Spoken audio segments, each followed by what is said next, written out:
Rebonjour et bon après-midi tout le monde. Merci de vous avoir connecté aux Journées de la fiscalité et du développement de l'OCDE. Aujourd'hui, nous allons parler de la réforme des subventions en matière de tarification du carbone et des combustibles fossiles en matière de développement durable. Donc, je me présente, je suis Asia El Gouassem, le Centre et politique d'administration fiscale à l'OCDE, et je suis avec ma collègue Astrid Tricot, qui est une des membres de l'équipe aussi de cette réforme de subvention en matière de tarification du carbone. Donc, nous allons faire une présentation sur ce travail et les résultats les plus actuels qui en sortent de notre publication la plus récente. Et nous allons aussi parler de l'initiative lancée pour les politiques de mitigation climatique. Après cette présentation, nous allons avoir un panel des décideurs politiques avec Thierry Boatrine du ministère d'État de la République du Rwanda et Mohamed Achour du ministère des Finances d'Égypte. Donc, ils vont partager leur expérience sur la réforme de subventions et de la tarification du carbone. Et après ce panel, nous allons passer à une séance de questions-réponses. Donc, si vous avez des questions, écrivez-les dans la boîte de discussion et nous espérons avoir le temps pour les répondre.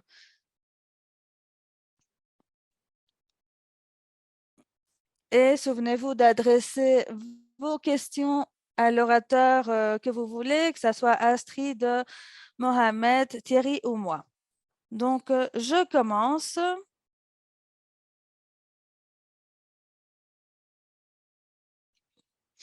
Donc, voilà un aperçu de cette présentation. Nous allons parler de la publication de tarification du carbone et taxation de l'énergie avec les résultats principaux. Nous allons aussi parler sur les économies en développement et émergentes. C'est Astrid qui va parler à cette partie. Et finalement, nous allons parler du forum inclusif sur les approches d'atténuation des émissions de carbone.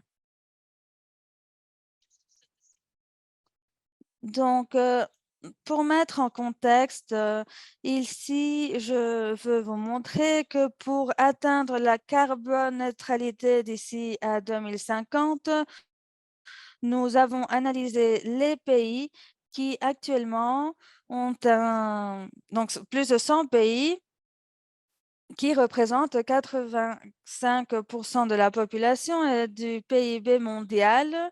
Donc, ces pays ne vont pas nous aider à atteindre l'objectif de carboneutralité.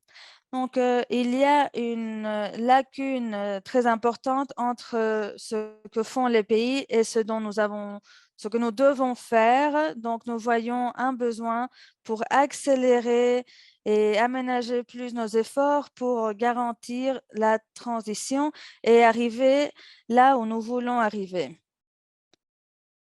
Donc, dans la boîte à outils de politique climatique, il y a plusieurs outils qui peuvent être exploités et donc il faut penser aussi aux interactions des pays, euh,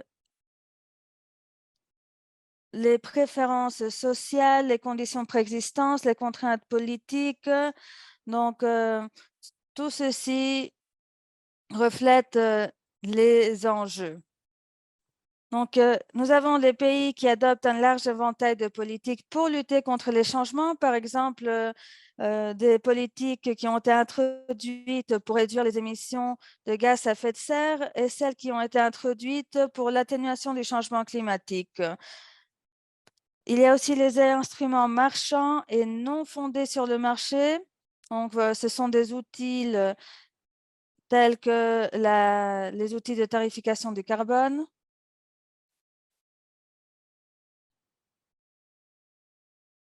les normes, les règlements, les standards internationaux, etc. Donc, il y a des politiques qui peuvent se mettre en œuvre, même s'ils ont leurs limites, mais c'est important de profiter des bénéfices qu'elles peuvent apporter quant aux politiques quand nous concevons une politique publique sur ça. Donc, quand nous parlons de tarification du carbone, qui est le sujet central de cette présentation, l'OCDE a une portée plus large. Cette portée inclut donc le taux de carbone avec le prix permanent des émissions. Nous avons aussi un impôt de carbone. Ce sont deux outils politiques qui ont l'intention de taxer les émissions. Donc, et nous avons aussi deux autres impôts qui sont l'équivalent d'une tarification du carbone qui soit proportionnelle au carburant et aux émissions CO2. Nous prenons en considération aussi les subventions des carburants qui sont négatifs à la tarification du carbone et à la fin, nous pouvons fournir un taux de carbone effectif qui peut résoudre, s'aider de tous ces outils de tarification de carbone. Donc, la tarification du carbone est un outil principal pour plusieurs pays, même si nous savons qu'il y a beaucoup d'autres moyens pour adresser l'enjeu du changement climatique. Mais la tarification du carbone a des avantages. Donc, nous savons que ça réduit efficacement les émissions.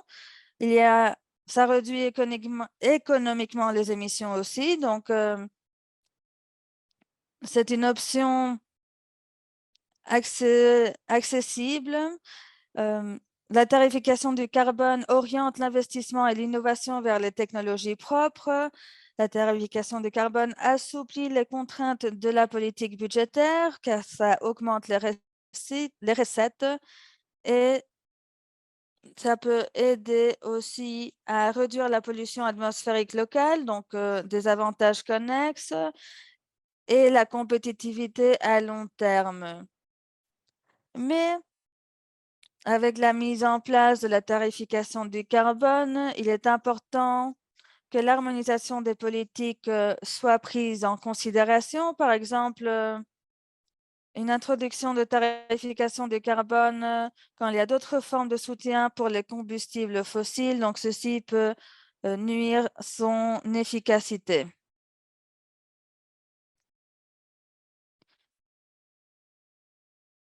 La publication la plus récente qui fournit des données sur les pays et comment ils font le suivi de leurs émissions s'appelle la tarification des émissions de gaz à effet de serre. C'est une publication qui suit l'évolution des prix du carbone, des impôts sur l'énergie et des subventions dans 71 économies entre 2018 et 2021. Ces économies couvrent environ 80% des émissions mondiales de gaz à effet de serre et nous avons estimation des prix positifs du carbone. Ceci inclut les taxes, les impôts sur le carbone, le système d'échange de droits d'émission et l'impôt d'accise sur le carburant, ainsi que les prix négatifs du carbone provenant de subventions aux combustibles fossiles, une partie nouvelle dans cette publication. Donc, nous voyons une augmentation significative de la couverture des émissions de GES dans le système d'échange de droits d'émission. Donc, voilà l'étude de 71 pays de 2018 à 2021 et on voit que cette augmentation est grâce au système d'échange de droits d'émission, surtout au Canada, Allemagne et Chine. La couverture a aussi augmenté dû à des réformes et introduction de la tarification du carbone. Quant au prix, nous voyons qu'il y a une augmentation modeste et qui reste faible, qui se sont donnés grâce à ces systèmes d'échange de droits d'émission.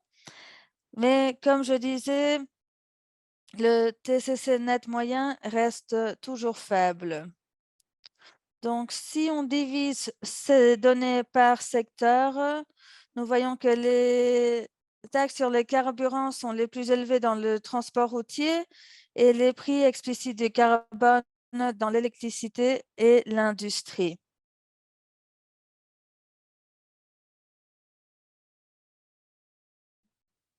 Et la construction après l'électricité et l'industrie.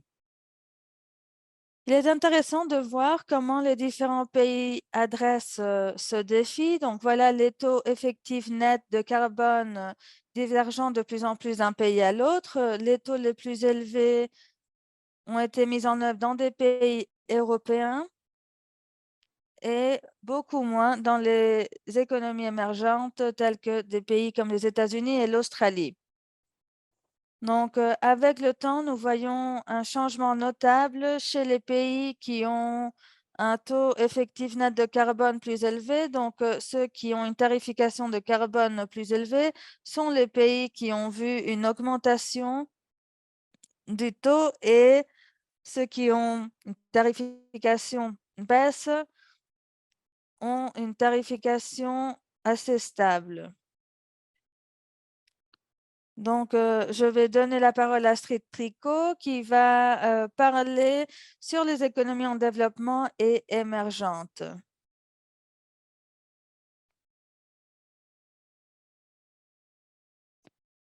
Merci, Asia. Notre rapport touche 71 pays. La plupart d'entre eux sont des économies en développement et émergentes. Donc, nous choisissons les pays éligibles d'après un critère spécifique.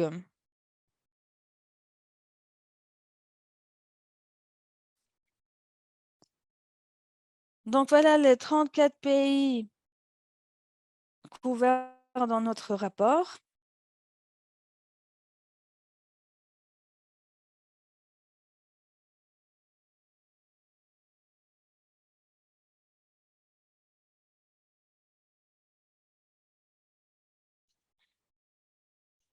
Donc, voilà, nous arrivons à la question de pourquoi nous centrer sur la tarification du carbone dans les économies en développement et émergentes. Eh bien, c'est parce que la tarification du carbone fait partie des objectifs de développement durable des Nations Unies. Donc, nous avons l'objectif numéro 3, 7, 8, 9, 10, 11, 12, 13 et 17.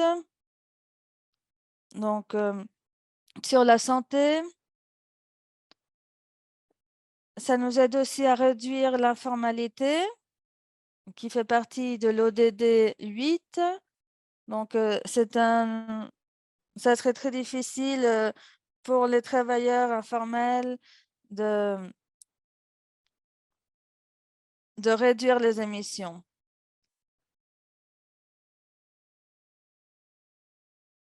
La tarification du carbone permet aussi un investissement aux énergies propres chez quelques pays qui ont besoin de financement pour pouvoir développer ces industries vertes. Nous avons l'exemple de l'Afrique.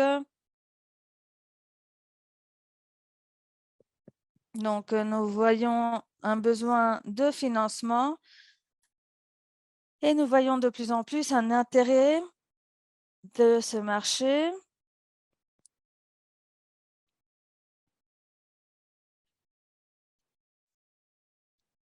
Ainsi que des interdictions. Et finalement, nous avons l'ODD numéro 17 sur la mobilisation. Donc, quels sont les résultats de cette publication qui se centre dans les économies en développement émergentes? Tout d'abord, nous voyons que les prix du carbone sont plus bas dans ces pays ainsi que les émissions de CO2, mais nous voyons surtout une structure différente. Les économies en développement et émergentes, on compte sur plus de subventions. Mais c'est un contexte qui évolue. Donc, vous voyez ici que quand nous comparons notre base de données entre 2018 et 2021, quelques pays ont déjà mené des réformes, par exemple la Philippines, qui a augmenté la tarification du carbone au cours des dernières années. Nous avons aussi le cas d'Égypte qui a augmenté les subventions du carbone et après, dans quelques instants, nous allons entendre l'expérience de l'Égypte. Et finalement, il est important de noter que ces chiffres vont peut-être changer avec la nouvelle publication de cette année due à l'inflation nationale et internationale. Donc, nous voyons que ça continue à évoluer. Donc, pour l'année dernière, nous voyons qu'il y a certains pays qui se sont intéressés explicitement sur la tarification du carbone. Donc, il y a des pays qui essayent de mettre en place la tarification du carbone, tels que l'Uruguay, l'Indonésie, la Colombie, le Mexique et l'Ukraine avec le pilote ETS. Et ces données vont être partagées dans notre prochaine publication. Nous avons aussi des initiatives très intéressantes sur le marché de carbone bénévole. Donc, ce rapport varie de pays en pays à cause de deux secteurs spécifiques. Tout d'abord, dû au taux des impositions déjà existantes. Donc, nous pouvons continuer les prélèvements de recettes. Et donc, pour les pays à revenus moyens, euh, c'est beaucoup plus élevé que les pays de l'OCDE. Un autre facteur clé est l'intensité du carbone reliée au PIB, au PIB. Si la tarification est plus basse, donc ça peut expliquer pourquoi ceci change avec les pays à revenus moyens.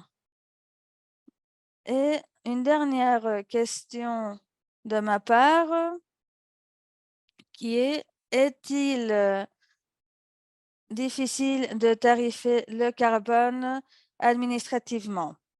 Je dirais donc que pour tous les pays dans le monde, ils ont pu mettre en place tarification du carbone et ça peut être, bon, ils ont déjà leur imposition et ça peut être facile de les convertir dans une tarification de carbone. Donc, il faut juste ajuster le taux. Donc, il y a une relation directe entre les carburants et les émissions générées. Donc, par exemple, si nous voulons avoir un prix de 30 € pour une tonne de CO2, ça va se traduire en 7 euros cent par litre.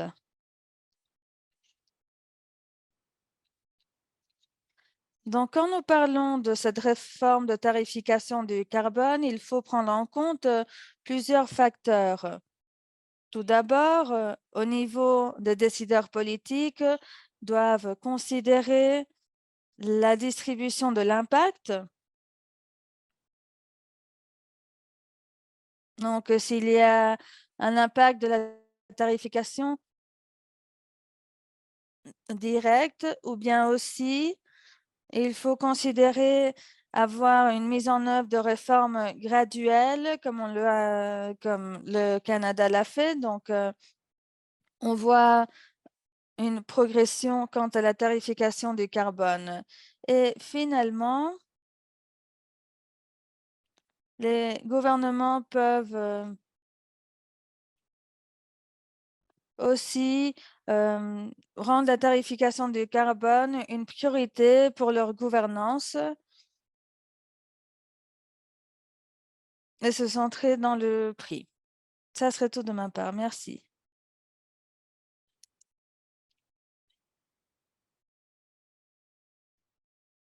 Merci Astrid.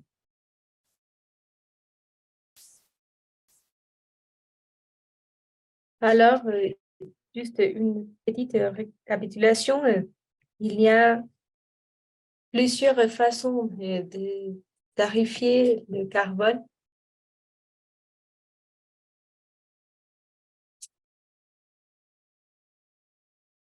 Et ceci illustre l'intérêt de mettre ou de fixer un prix pour les émissions de carbone, mais également d'adopter plusieurs approches à l'atténuation du dérèglement climatique et d'atteindre les ODD.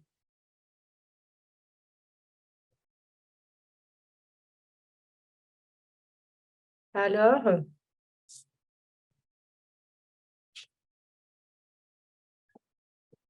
l'OCDE a lancé le Forum international sur les approches vers l'atténuation du dérèglement climatique. Et de cette façon, nous travaillerons vers la réduction des émissions. Nous promouverons l'échange d'informations et les dialogues, le développement des savoirs et l'IFCMA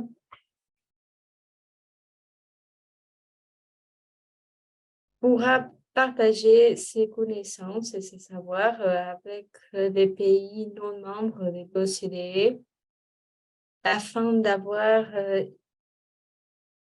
des politiques cohérentes et effectives vers la réduction des émissions.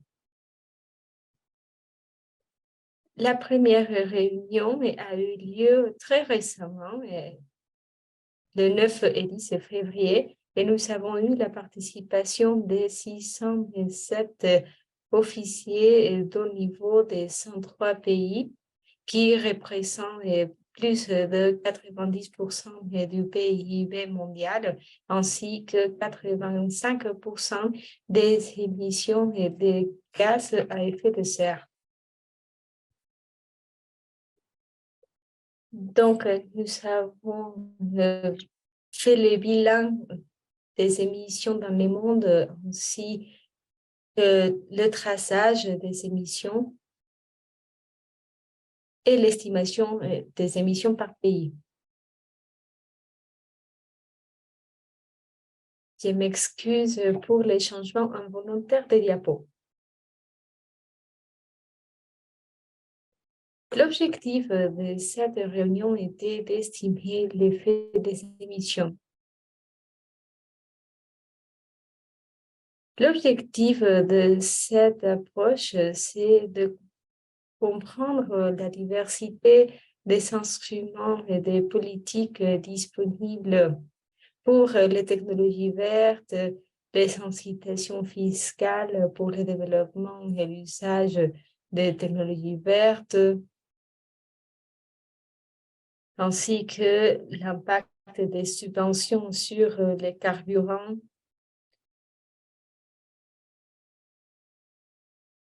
ainsi que les tarifs. Alors, ces mesures sont du côté du marché, mais en ce qui concerne les instruments non fondés sur les marchés, il y a des cadres juridiques à examiner, d'intervention directe des gouvernements ainsi que d'autres instruments non fondés sur les marchés. Et de cette façon, nous avons recouvert un grand éventail d'instruments contre le dérèglement climatique. La majorité de ces outils sont des outils ex ante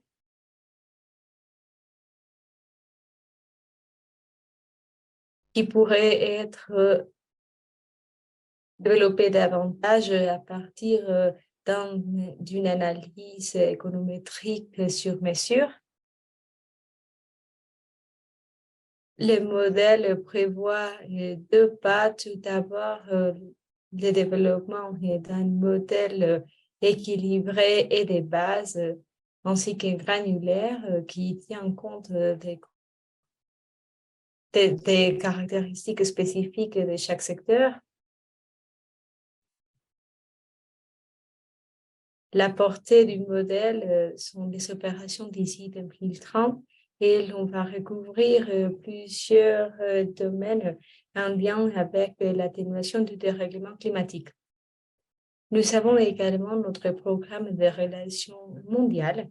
Vous voyez ici les liens vers notre formation en ligne la plus récente en matière de fiscalité dans les contextes de l'environnement. Alors, en gros, il s'agit d'un travail assez intéressant. Je vous remercie de votre attention et lors de cet exposé et nous allons passer à notre séance questions-réponses.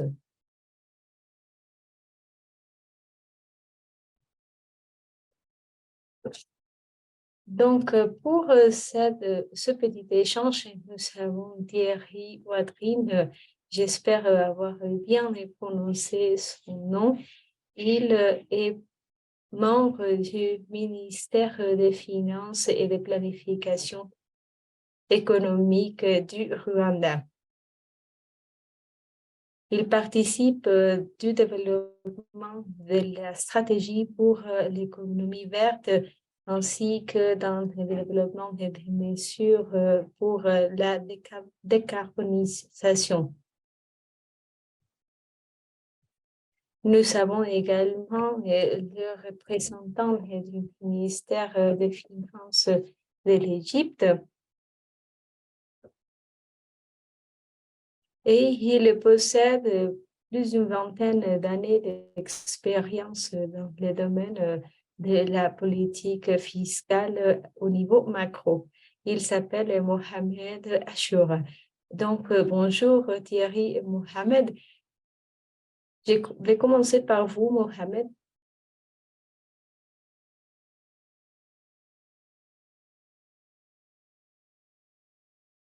Alors, l'Égypte a mis en place une réforme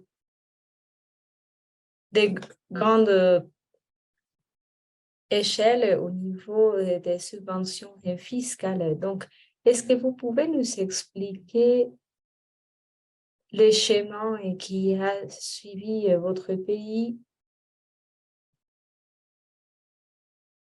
et les facteurs qui expliquent la réussite de cette transition? Je vous cède la parole, Mohamed. Merci beaucoup. Bonjour à tout le monde. Merci pour me donner l'opportunité de participer de cet échange. Je vais partager une petite exposé avec vous pour vous expliquer la réforme aux subventions fiscales en matière des carburants. Alors ici, bon, je vais commencer par vous montrer la situation en 2016 et la situation à présent. Vous voyez mon écran, c'est ça?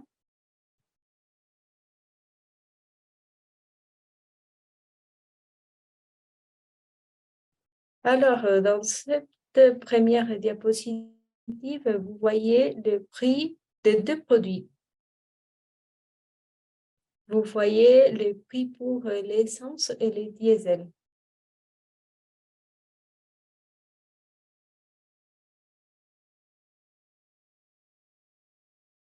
Ici, vous voyez le prix moyen pour l'essence de 82 ou 80 et quelques octanes.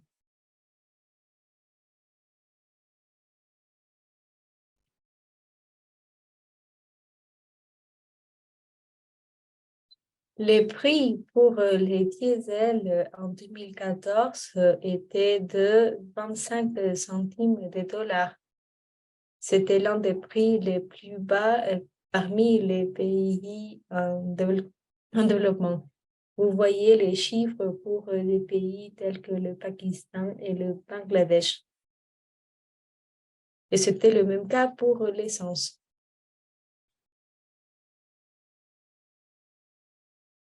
Ceci était le résultat de mauvais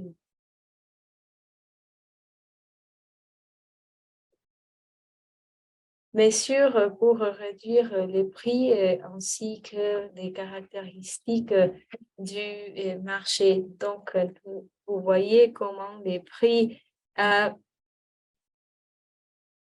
baissé de presque 50% entre 2010 et 2014.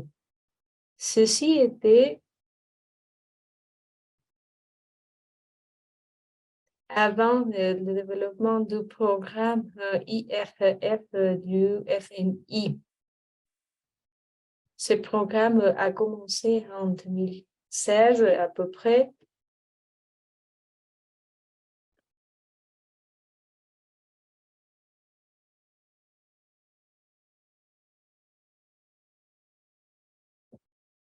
Donc, en gros, ce que est décrit dans cette diapositive,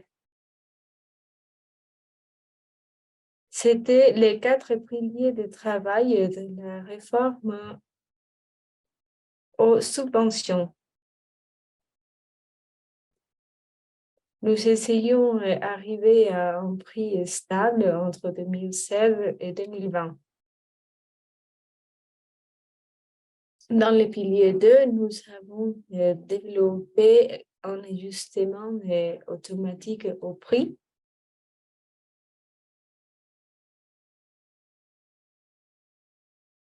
Et le seul produit qui n'était pas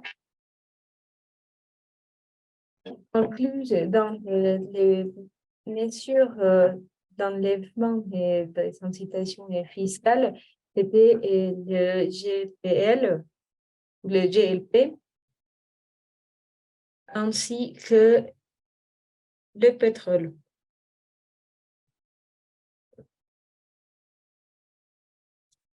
Dans le pilier 3, nous avons mis en place une couverture pour le Brent. Nous avons examiné plusieurs options offertes par le marché.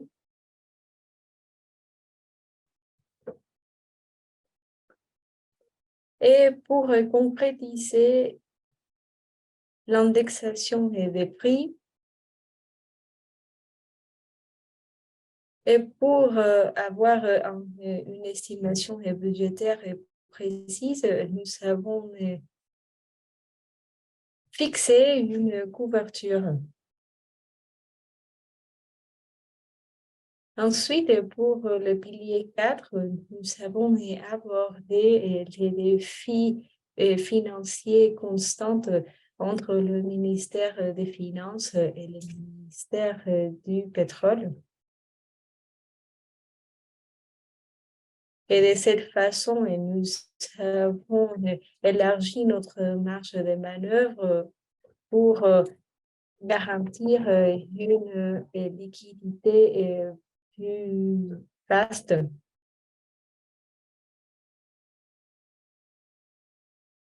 Ici, vous voyez comment les prix des carburants ont monté. Pour les diesels, nous avons passé de 1,1 en mai 2014 à 6,75% par litre.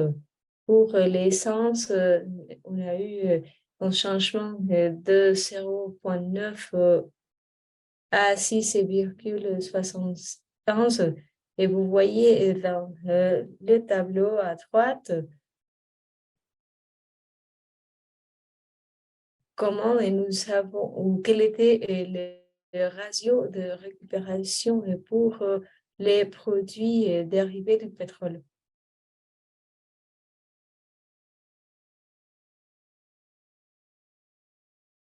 Dans cette diapositive, vous voyez comment nous gérons les défis fiscaux résultant de la fluctuation des prix de l'énergie. Vous voyez comment nous avons mis en place une stratégie de gestion des risques fiscaux ainsi qu'une couverture. Il y a deux variables qui prennent à peu près 80% du poids de notre formule. Et nous avons également considéré d'autres coûts tels que les déviations ainsi que les ajustements au prix du pétrole et de ses dérivés.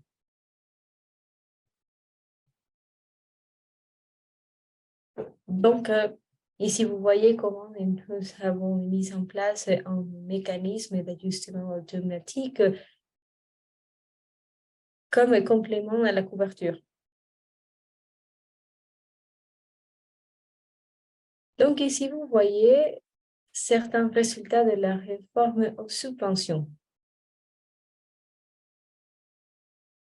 En ce qui concerne les bénéfices fiscaux, avant la mise en place de la réforme, nous avions un déficit assez considérable.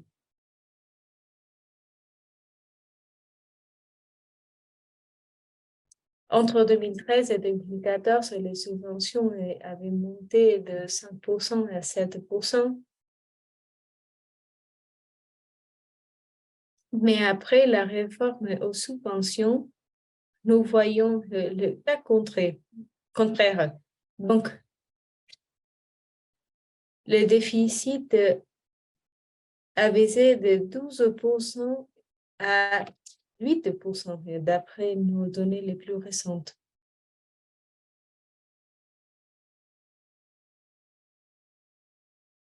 Nous voyons que le déficit comme pourcentage du PIB en matière de subventions à l'énergie a baissé de 4% jusqu'à presque 0.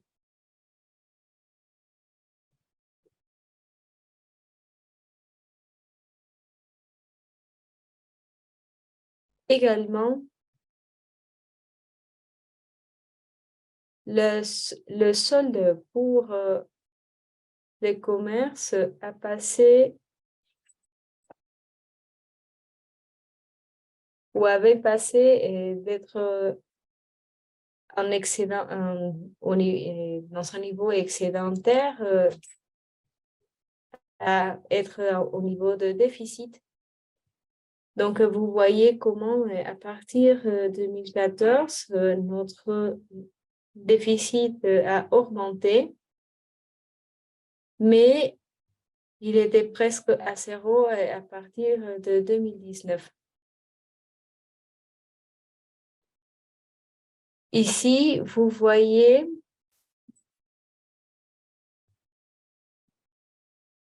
les arriérés exigibles aux sociétés. Vous voyez comment les montants a passé de 0,5 milliards de dollars jusqu'à presque 6. Je vais revenir dans la première diapositive pour faire un point. Donc, ici, vous voyez les ventes en pourcentage du PIB. Mais à cause des arriérés, on n'avait pas bien profité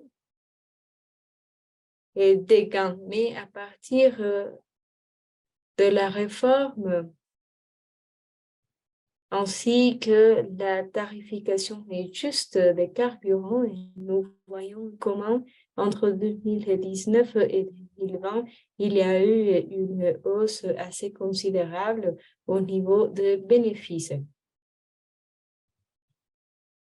Nous voyons comment dans certaines années, il y a eu énormément d'arriérés à cause du manque d'investissement ainsi que de la sortie de plusieurs sociétés. En ce qui concerne les coûts des subventions et de l'énergie, nous voyons comment les coûts ont baissé après l'indexation des prix ainsi que l'adoption de la réforme. Nous voyons comment les pourcentages ont baissé. À cause du conflit entre l'Ukraine et la Russie, nous avons supprimé la majorité des subventions, sauf pour deux secteurs. Le prix du GLP a été affecté à cause du conflit.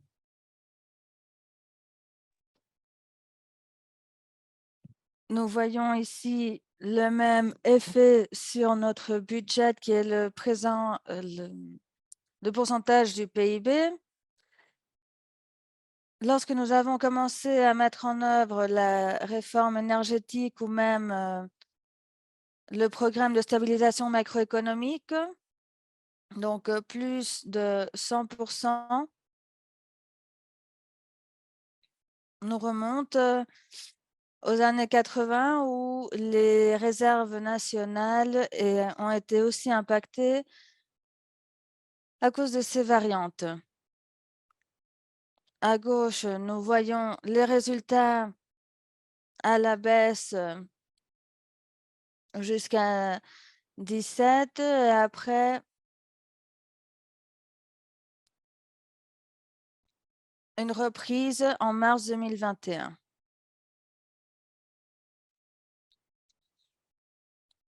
Dans cette diapositive, nous allons voir comment la réforme et les incitations ainsi que la consommation ont été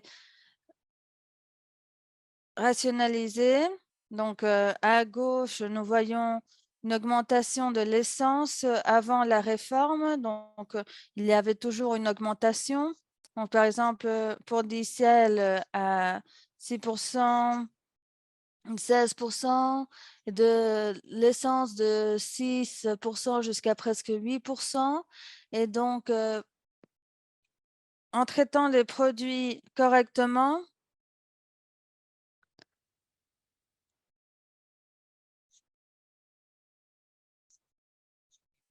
les produits avaient un prix beaucoup mieux, donc les personnes ont pu faire le rationnement. Voilà aussi le résultat sur le budget, car comme vous le savez, le budget gouvernemental de l'Égypte avec l'essence qui se fait avec l'autorité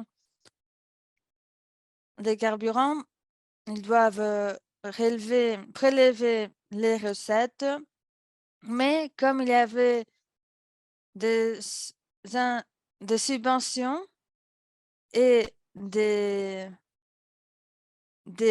coûts pas élevés, donc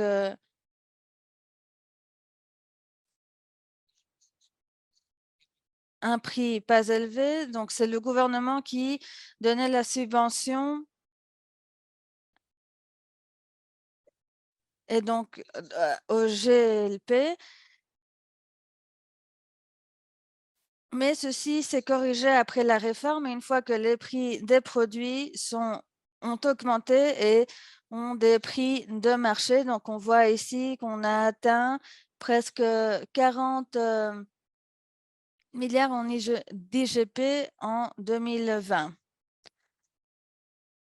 Finalement, nous avons créé un espace fiscal en Égypte. Donc, à gauche sur l'écran, vous voyez les dépenses dans l'éducation qui étaient d'environ 110 en 2014, comparé à 1,4 milliard de subventions d'énergie. Donc, les subventions d'énergie, on parle des carburants, d'essence, qui étaient plus élevées que l'argent qu'on dépensait dans l'éducation. Mais après la réforme, nous passons au graphique de droite et donc on voit que l'argent a été alloué au secteur éducatif, commençant en 2019 et 2020.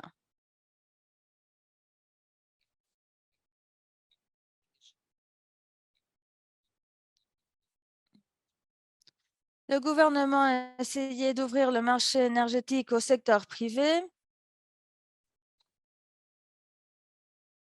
en mettant en œuvre de nouvelles lois pour les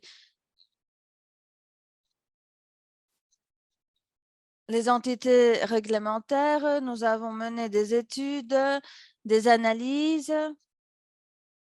Donc, tout ça a renforcé la réforme en Égypte. Ça serait tout de ma part. Merci beaucoup. Merci Mohamed pour nous avoir partagé cette présentation si informative. C'est vraiment intéressant de voir une réforme complète et tous les pas que vous avez pris pour recevoir les retombées de cette réforme, la récupération des prix, l'ajustement des prix, réduire la volatilité. Donc, avec ça, nous voyons la solution aussi entre le ministère des carburants et le ministère des Finances qui se sont mis d'accord sur cet aspect très important de la réforme. Donc, je suis très contente de voir ça et voir aussi comment l'espace fiscal a été repris pour financer des programmes sociaux, investir dans la santé publique et l'éducation. Ceci veut dire que vous êtes sur la bonne voie. Donc, j'ai beaucoup de questions, mais il faut considérer le temps que nous avons ensemble. Et pour cela, j'aimerais donner la parole à Thierry, conseiller l'économie verte auprès du ministre d'État de la République du Rwanda. Donc, le cas du Rwanda est assez intéressant quant à la tarification du carbone dans les pays en développement. Et nous avons vu des développements récents à Rwanda qui peuvent être intéressants pour cette séance. Donc, Thierry, est-ce que tu peux nous parler de l'expérience du Rwanda, les réussites, les défis, la réforme politique de tarification du carbone et comment ceci a à voir avec la stratégie d'atténuation climatique? Thierry, vous avez la parole. Merci Asia, est-ce que vous m'entendez? Parfait, merci. Et merci Mohamed pour cette excellente présentation sur l'Égypte. Donc au Rwanda, nous sommes toujours dans les premières étapes et nous analysons encore les observations. Donc je n'ai pas une présentation PowerPoint, mais je peux vous parler du parcours. Donc en tant que pays en développement, la tarification du carbone fait partie de notre agenda et comme vous l'avez dit, ce sont pour des objectifs de prélèvement, mais aussi pour notre engagement vers l'atténuation du changement climatique. En 2021, nous avons eu des contributions qui ont aidé à réduire les émissions à 38%, avec une date cible de 28-20 2028. Donc, nous voyons un gouvernement qui se centre sur l'atténuation et pour cela, nous devons analyser le mécanisme de prix des pays en développement qui peuvent utiliser pour lutter contre le changement climatique. Un autre avantage que nous voyons au Rwanda est la gestion de tarification du carbone pour éliminer l'informalité. L'OCDE en a parlé tout à l'heure. Et pour donner plus de contexte sur le Rwanda, en 2008, nous avons lancé la stratégie de résilience climatique avec l'objectif de réduire l'atténuation. Donc, ceci était il y a 15 ans avec des programmes internationaux. Le Rwanda en fait partie et nous avons aussi parlé de la gestion financière verte. Donc, notre approche est assez holistique. Nous voulons réduire les émissions et avec l'adaptation, augmenter la résilience. Tous nos programmes se centrent aussi sur les ODD, comme Astrid en a parlé, surtout de l'interaction et des liens entre les ODD et l'axe en commun. En Rwanda, nous avons mis en place la contribution qui a besoin de 8,8% de PIB du pays annuel jusqu'à 2030. Donc, c'est beaucoup plus ambitieux que ce que nous l'avons pensé. Et nous voyons que la tarification du carbone peut changer les règles du jeu car on voit un potentiel de mobilisation pour mettre en œuvre cette stratégie. En ce moment, la tarification du carbone au Rwanda a une imposition à beaucoup de produits, diesel, carburant, essence. Donc, il y a un excès d'imposition. Contrairement, nous avons un prix de carbone négatif dans le carbone et l'électricité car il y a une subvention. Quant aux politiques rwandaises depuis 2019 et 2020, nous sommes un des seuls pays qui n'impose pas les véhicules électriques ni les batteries. Donc, quand il y a une importation d'un véhicule électrique et une batterie, il n'y a pas d'impôt d'importation ou TVA. Donc, nous sommes les premiers à faire et c'est pour cela que nous encourageons le secteur des produits pour avoir des incitations dans ce secteur. Et en ce moment, en 2023, nous explorons la possibilité de mettre en œuvre la tarification du carbone au Rwanda avec des produits tels que la biomasse, le charbon, le GLP, le droit d'excise, mais nous travaillons encore sur l'exploration des possibilités et nous analysons le potentiel de ces politiques. D'après les données de la Banque mondiale quant au rapport de changement climatique pour le Rwanda en 2022, une augmentation d'imposition mondiale peut nous aider pour avoir une réduction de pauvreté. Donc, en tant que pays en développement, le Rwanda doit faire très attention à comment analyser toutes les implications de la tarification du carbone, ainsi que pour la régularisation des carburants. Nous devons travailler en collaboration avec le secteur privé et les partenaires que nous avons au Rwanda. Merci beaucoup, Thierry, pour cet aperçu du contexte au Rwanda sur les politiques et l'agenda d'atténuation des changements climatiques, la tarification du carbone. Donc, j'ai la même question pour vous deux, pour nos panélistes.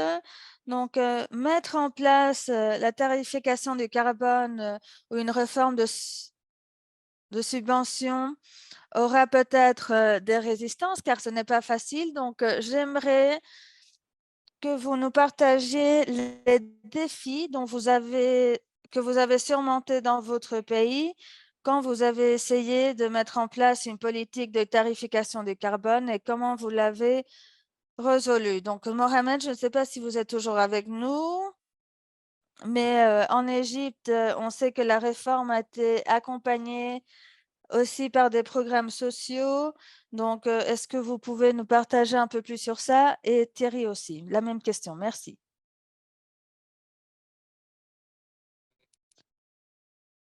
Merci beaucoup, Asia.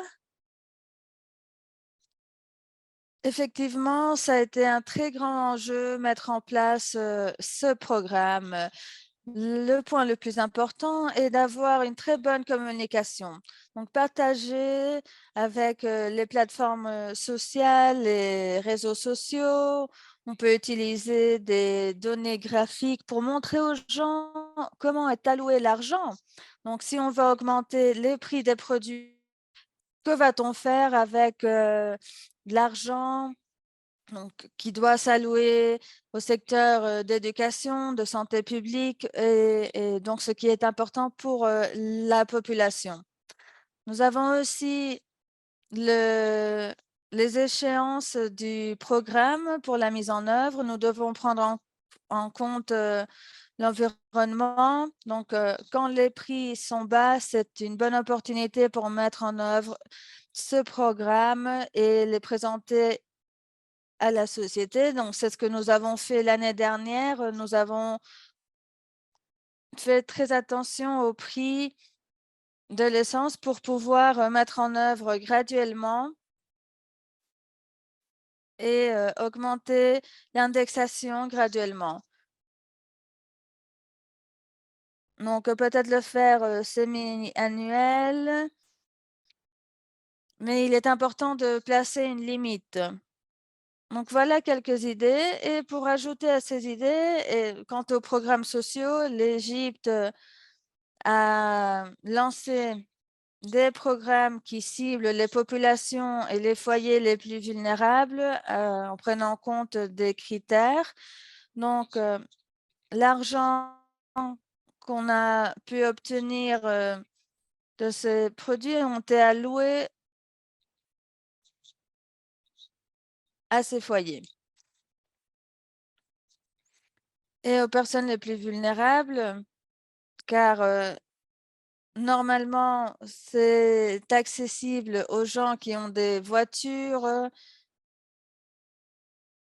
Donc, on a pu profiter de ce surplus d'argent. Merci Thierry, à vous. Merci, je suis d'accord avec ce que Mohamed vient de dire.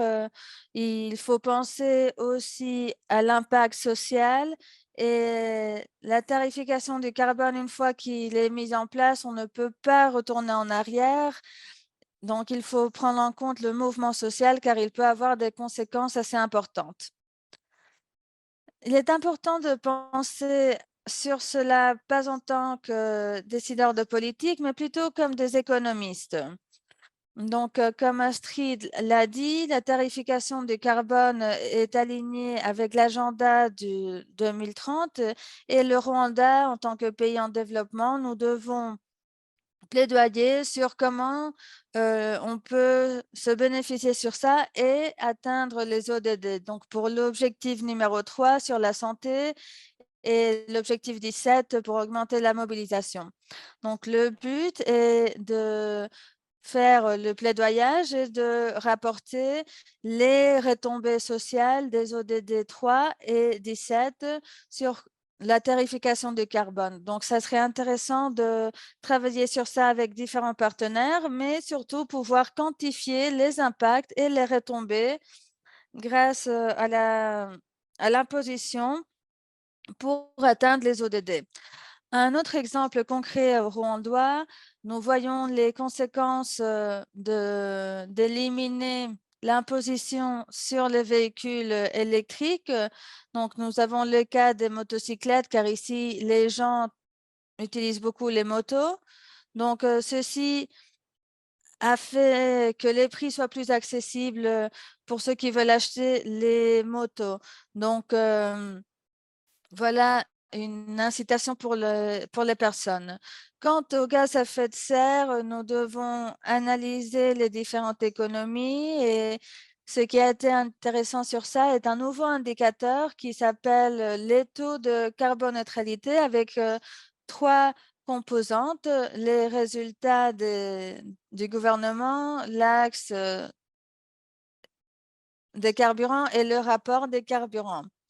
Dans le rapport, nous voyons que les taux de carboneutralité ont augmenté quant au CO2 et ceci est dû à l'augmentation des systèmes de prix d'émission. Donc, nous voyons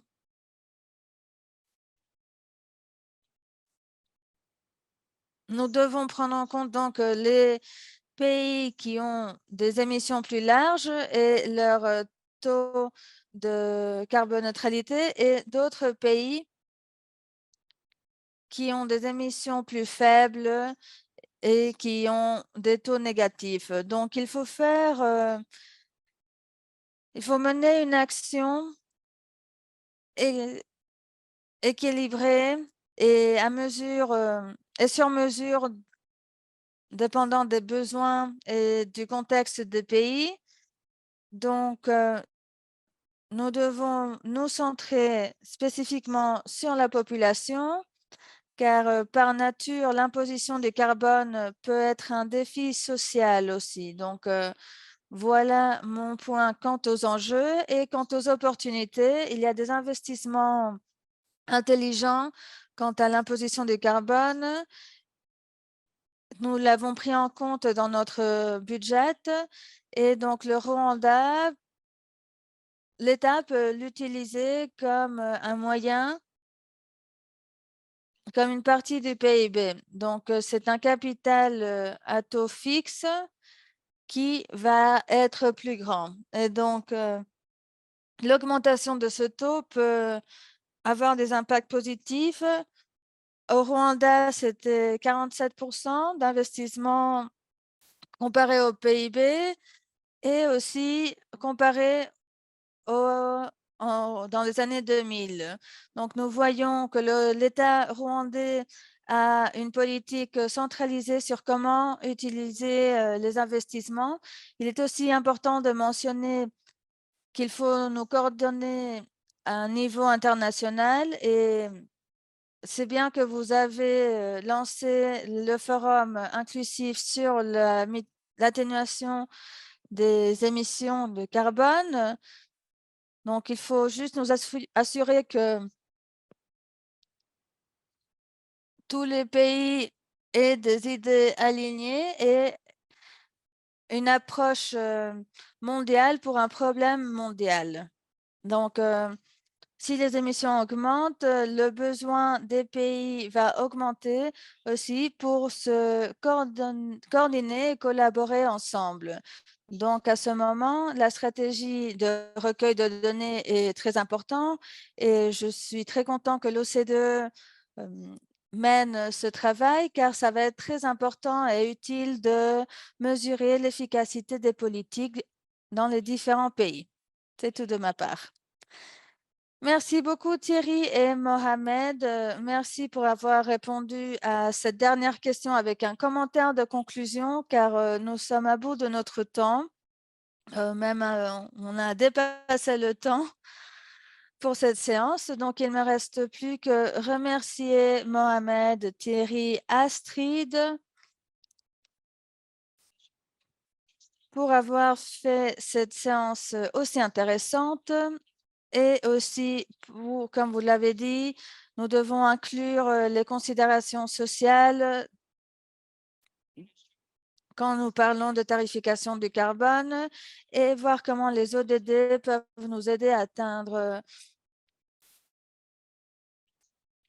notre but principal. Nous devons continuer les échanges, les expériences des pays et ouvrir la portée de ces approches d'atténuation climatique, car nous savons que les pays ont des contextes et des circonstances différentes, donc il est important d'être aussi inclusif.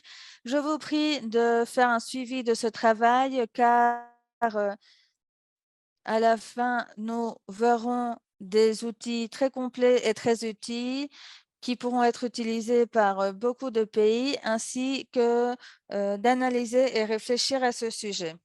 Ça va être très utile. Donc, merci encore une fois pour votre temps et pour vous avoir connecté à cette séance. N'hésitez pas à nous contacter si vous avez besoin de plus d'informations et je vous encourage à lire toutes les ressources que nous avons sur ce sujet.